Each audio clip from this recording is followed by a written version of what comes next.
สบายดีทุกท่านตอนนี้เราอยู่กับไอจอมใจโฆษกสถานีวิทยุ101.5 ปกสซึ่งว่าปัจจุบันนี้บริษัทได้มาสัมภาษณ์ไอจอมใจซึ่งเป็นผู้ที่ใช้ผลิตภัณฑ์เอนไซม์ RPG โดยตรงซึ่งเอนไซม์ RPG ตัวนี้นะว่าง่ายๆคือมันเป็นเอนไซม์แต่ว่าโบเมนสารไวอาก้าที่เข้าไปกระตุ้นก่อนอื่นต้องถามเลยว่า แต่ก่อนนี่ว่าง่ายคือว่าตรงๆกันเลยเนาะมีปัญหาสุขภาพผู้ชายเท่าใดคือมีปัญหาเกี่ยวกับเรื่อง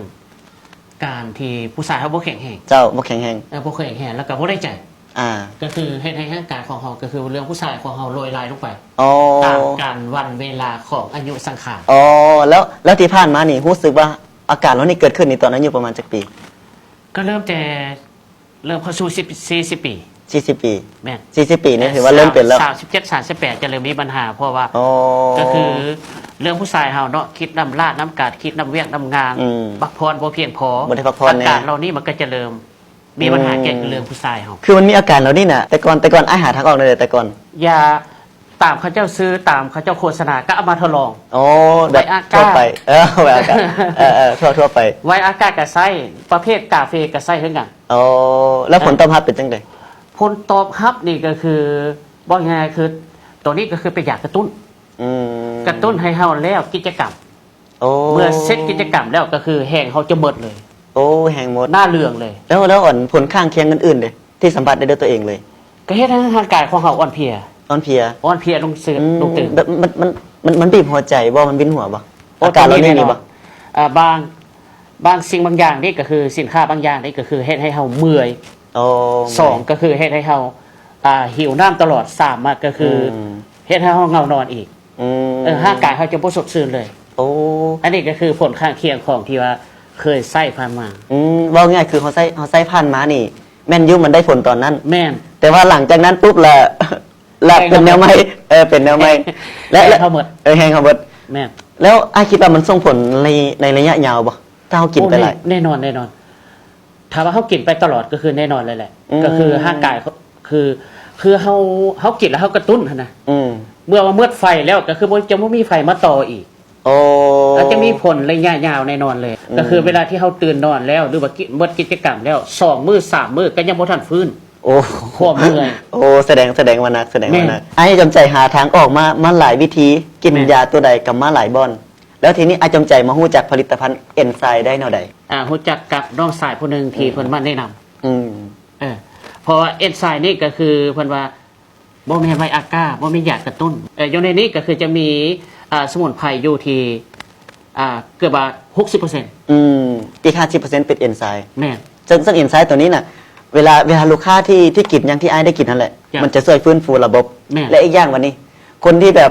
ว่าไงคือถ้าระบบเสื่อมบ่เต็มร้อยนะมันจะฟื้นฟูให้เต็มร้อยแล้วก็หลังจากนั้นอีกวันนี้ในระยะยาวนี่ระบบเฮามันสิบ่เสื่อมเลยถ้าว่ากินตัวนี้ก็คือไอ้จำใจตอนนี้ไอ้จำใจกินบ่จักกล่องละกินหมดประมาณ4 กล่องรู้สึกจะได้4 กล่องนี่เห็นผลลัพธ์ก็คือความเสื่อมของเฮากลับคืนมาความเสื่อมกลับคืนมาแล้วกลับคืนแบบถาวรบ่หรือว่าแนวใดก็เกือบว่า 70% เกือบว่า 70% แล้วตรงนี้ก็คือมันจะซอยได้ก็คือบ่เฮ็ดให้เฮาอิดบ่เฮ็ดให้เฮาเมื่อยร่างกายก็คือตื่นเช้ามาก็คือร่างกายของเฮาก็คือจดสดชื่นเลยคือตอนนี้ไอ้จำใจกินไปได้4 กล่องแล้วแต่ว่าสุขภาพเราฟื้นตั้งแต่ 70% ถ้าว่าเรากินอีกประมาณรายเดือนอีกต่อไปนี่ยันเต็ม100อยู่เนาะไอ้เนาะแม่นเพราะว่าไอ้ก็เชื่อว่าเพราะว่ามันเป็นสมุนไพรแม่นเห็นได้ก็คือ1ก็คือเฮาจะบ่อิดบ่เมื่อยแล้วก็ร่างกายของเฮาจะมีความกระสับกระเฉงขึ้นแล้วก็ใช้งานได้ดีสำหรับคนที่มีปัญหาเรื่องต่อมลูกหมากเนาะทางบริษัทเอนไซม์นี่น่ะซึ่งว่ามีลูกค้าหลายคนที่มีปัญหาเกี่ยวกับต่อมลูกหมากก็สามารถใช้ตัวนี้แล้วก็ได้ผลเพราะว่าไอ้ก็ค้นพบมาหลายยี่ห้อแต่ว่ามาสรุปใจอยู่ที่เอนไซม์เพราะว่าใส่ RPG นี้เพราะไอ้ทดลองด้วยตนเองแล้วก็กินด้วยตนเองอีกความรู้สึกก็ได้ด้วยตัวเองอีกว่ากินแล้วมันเป็นจังไดเนาะอยากให้ไอ้ฝากวันนี้นะฝากถึงคนที่แบบยังบ่เคยกินและยังบ่กล้ากินข้าพเจ้าก็ขอแนะนำเนาะสำหรับท่านชายที่มีปัญหาเกี่ยวกับเรื่องสุขภาพโดยเฉพาะก็คือโรคเสื่อมของผู้ชายเกิดว่าผู้ชายเนี่ยนะก็คือเป็นสร้างตีนหน้า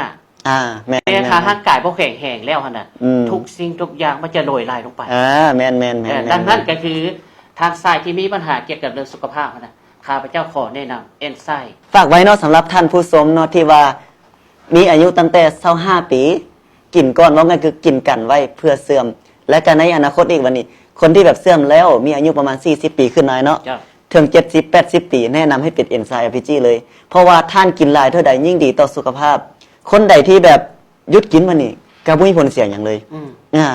หยุดกินก็บ่เป็นอย่างเลยเนาะเพราะฉะนั้นท่านใดต้องการการติดต่อสามารถติดต่อบริษัทได้โดยตรงทั้งหมายเลขขึ้นถึงหน้าจอนี้เนาะมื้อนี้ก็ต้องขอขอบใจไอ้จอมใจหลาย ๆ ที่ได้มาแบ่งปันประสบการณ์ในการใช้เอนไซม์ RPG ให้กับทางบริษัทของพวกเขาและให้กับ